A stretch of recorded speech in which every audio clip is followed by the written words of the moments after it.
Hi, good morning po, Sir Lester.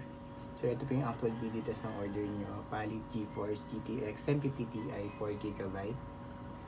Yan, yung fan, napakatahimik lang po yan. So, nakatutok na.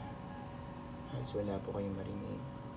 Tapos, recommended po namin power supply dito. Minimum 450 watts na rated at branded po. Okay na po yun.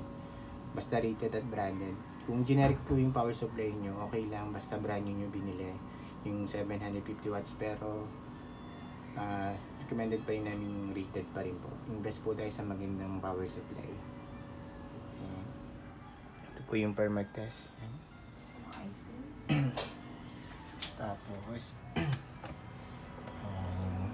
ano tawag dito? Serial number niya po. Ayan.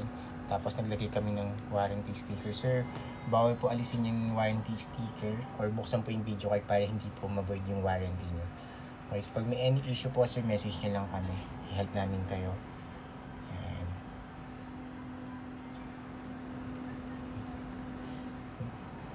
Ayan.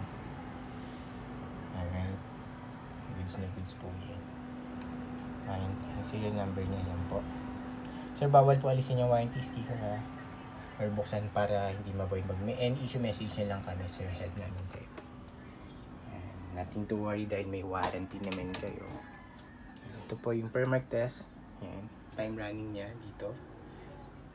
Ayan. 2 minutes 52 seconds. Yan po yung reading ng per mark. Tapos ito po reading ng MSI Afterburner. Yung GPU memory RAM. Yan. MSI Afterburner po yan. Tapos yung graphic niyo po. Napaka-stable lang. Straight lang siya. Napakaganda po niya. Ito po yung buong screen. Wala pong kahit na anong issue. Walang random restart or random shutdown. Walang hang and freeze. Wala din pong BSOD or garbage display na lumalabas. Napaka-smooth and stable lang po niya, Sir Lester. Ayan. Time running niya po ulit dito. Ayan, 3 minutes 32 seconds na. Stable pa rin po. Ayan, fine, sobrang quiet lang. Okay, close ko na po to, sir. Ayan, ito po yung GPU-Z. Po dito sa inspect natin sa GPU-Z. Ayan. Tapos sensor. Ayan. Ito yung per mark yung naran natin. Yan po yung GPU detected niya. MSI Afterburner. Yan po yung GPU detected niya. Driver check. Right click lang po tayo dito sa desktop.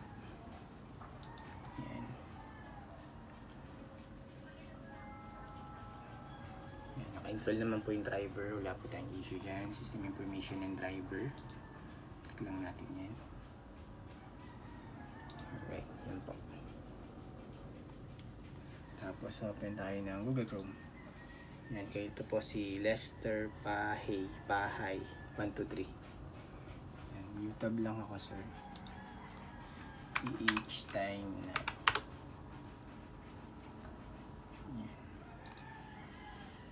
Yan. 6:56 AM Wednesday, December 17, 2025. Yan po yung current date and time natin ng video test before po namin i-ship out later po. Yan, isa pa. Ayan. Ito yun. Ito.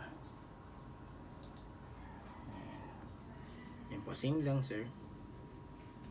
6:56 AM Wednesday, December 17, 2025. Yan po yung current date and time natin. Pag gusto nyo po i-double check kung legit at kung real time, yan yung website. And then ito po yung isa.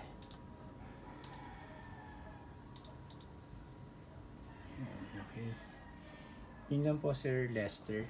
Pakita ko lang ulit yung video card na working. Walang issue. Napaka-smooth, napakaganda ng temp. Yan, close ko na po dyan. Yan.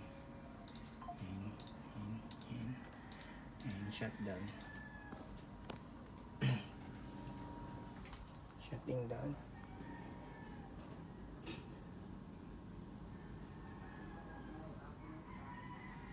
Yan. Yan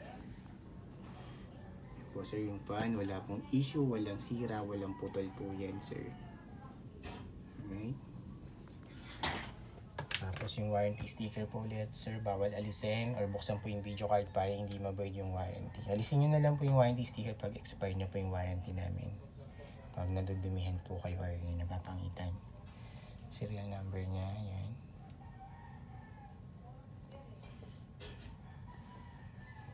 Okay. Yun lang po, sir. Thank you po, Sir Lester Pahay.